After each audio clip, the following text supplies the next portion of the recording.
Welcome into the latest edition of ESPN FC. I'm Dan Thomas, joined by Craig Burnley and a very relieved Stevie Nicol. In case you missed it, let's take you through what happened at Anfield today. Liverpool taking on Spurs in what was really a must-win game for Jurgen Klopp's side. Manchester City, of course, with that victory yesterday, putting the pressure on the hosts. Pochettino in the stand, serving the second of that touchline ban. 16 minutes into this one, Robertson with a perfect ball into Firmino, who makes it 1-0. Yeah, beautiful delivery. Just sticks it in the gap. It's got, please, somebody get on the end of this, written all over it, and Firmino obliges. And then from there, great header down into the ground. Lloris, no chance. Liverpool, the better team in the first half. Spurs, though, would put a fight up in the second half. 20 minutes to go, and it would be Spurs who would get the equaliser. Harry Kane with the initial ball across, and Lucas Moura's there to make it 1-1. Well, he gets lucky because it's a missed kick from Eriksen. The other part of it is when Kane takes a free kick, the ball is still rotating. Yep. Martin Atkinson's in a good position. Watch it here. This should have been called back. It's not as big a talking point as it would have been had Liverpool not got the 3 points, but still, Spurs were in the front foot at this point. No question, that ball is still moving. Yeah. But, you know, Liverpool were under pressure at this point in the game. And then what about this? 5 minutes to go, a chance for Spurs to get the second. Van Dijk, though, up against Son and Sissoko, and Sissoko does this. Well, Van Dijk does the right thing. He puts all the pressure on Sissoko. He basically cuts out the pass to Son, who probably should have moved somewhere else. And then from there, it's a mind game. Sissoko with a horrible finish in the end. Moments later, Dele Alli with a chance, curls it wide, though. Oof. Yeah, just opened up for him to try and bend it in that far corner. And to be fair, they looked like the team that were going to go on and win the game until this point. And then Salah's header comes off Lloris, Alderweireld, and it's an own goal, and it is a precious winner for Liverpool. Absolutely horrendous goalkeeping. I mean, this guy's got a World Cup winner's medal. But we've always said, yep, he's got a mistake in him. So it finishes Liverpool 2, Tottenham 1. Jurgen Klopp's emotions, I think, reflecting Liverpool fans around the world as they're back top of the table. 2 points clear of Manchester City. Got lucky, Stevie? Absolutely. Yeah, I thought, to be honest, if I'm a Tottenham fan, I think they deserved a point. No question, Liverpool in the first half were dominant. A lot of that was down to the fact that Spurs were far too deep. Second half, I thought Spurs were the better side. So for me, it looked like it was a 1-1 draw written all over it. And then, of course, Lloris at the end spills the beans and Liverpool get 3 points. You said I felt relieved. I was more than relieved because with 4 minutes to go, I'd actually said, you know what, blow the whistle. You know, because I thought Klopp had got lucky. Actually, you know, he made the changes, bringing Fabinho on and Origi on and taking off Henderson and Milner. And I thought that was a huge gamble because they almost lost the game because of that. In the end, they win it. So you can say, on the one hand, that his substitutes turned out well because they won. But actually, I think he got lucky with the changes he made. Do you know the Origi one? Again, when he came on, he went on the left-hand side. Do you know, and here's a guy who, if Liverpool... One thing Liverpool do particularly well, and they did it in the first half, mainly through Robertson, but also Trent Alexander-Arnold. When Tottenham got to a back three, which became a back five because the full-backs, wing-backs were pushed back, they get good delivery into the box, like the goal for Firmino. So when you bring Origi on, he's a big old lump, but he's out on the left-hand side, and so you want him in the box for good delivery in. So in some way that was a little bit strange. But think about it. You know, Pochettino changed the shape of the team to try and suit his personnel because he had no Winks, he had no Dyer. Stevie mentioned Wanyama late in the week, whether he might play or not, but he got no mobility. So he changed to get those three guys in the middle, and it clearly wasn't working. And in the second half, he tucked Rose in a little bit, and Vertonghen went more to kind of left back, and he got an extra body in the middle of the park, and they started to dominate. And when you see the chances Tottenham created in the second half, it's only down to the fact that, you know, Sissoko has got no confidence in front of goal, he's playing well, that actually Liverpool were able to go on and win the game, because I thought Spurs were going to go on and win it. And as you said, take your point and run.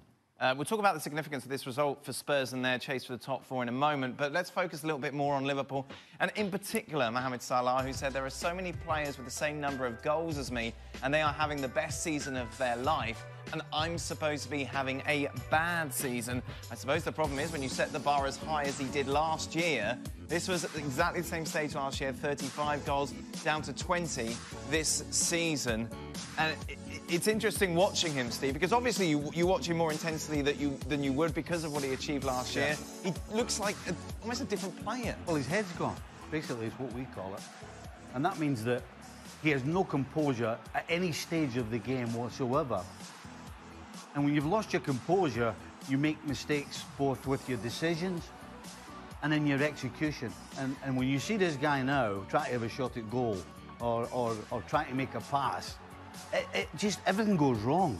I mean, look at this. This is a great example. He does not get his feet in any sort of position to get a strike at goal that's going to be on target.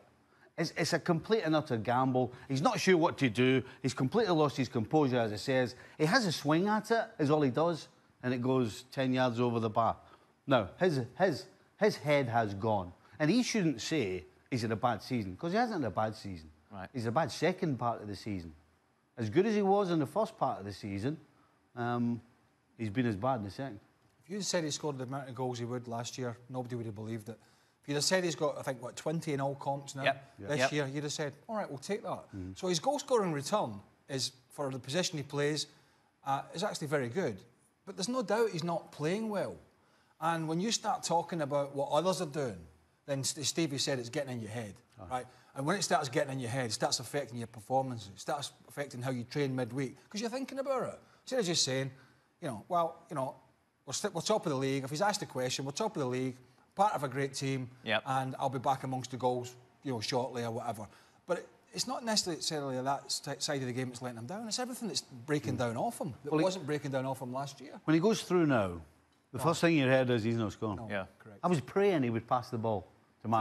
In that I was attack. praying, because I thought, if he doesn't pass it, is he going on the back of the net? Despite Salah, obviously Liverpool get the win. Seems terrible. It's strange we're focused on that, but it is a point worth bringing up. But you take a look at the run-in, and that was, without doubt, one of Liverpool's hardest games between now and the end of the season. The other one that stands out really is Chelsea, isn't it, at Anfield.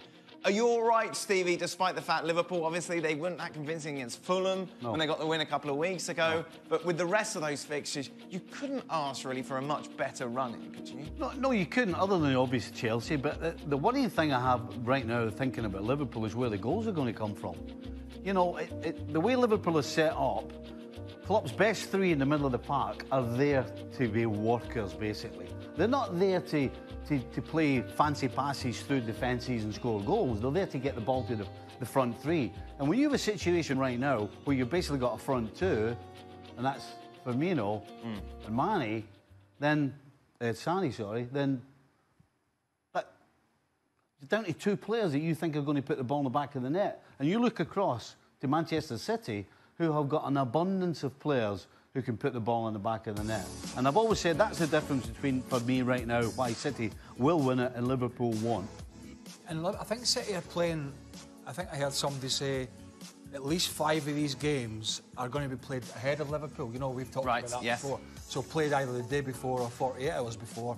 So there's going to be a lot of the next few weeks where Liverpool will know exactly what scenario they're in, whether it's going to give them an even bigger lead or whether it's going to mean if they don't win, they're going to be in second place going into the following weekend. Two of the things you really don't want when you're in your run-in is playing teams at the top, and as strange as this may seem, teams at the bottom. Right. You want to get as many as you can who are mid-table and are already on the plane for their holidays.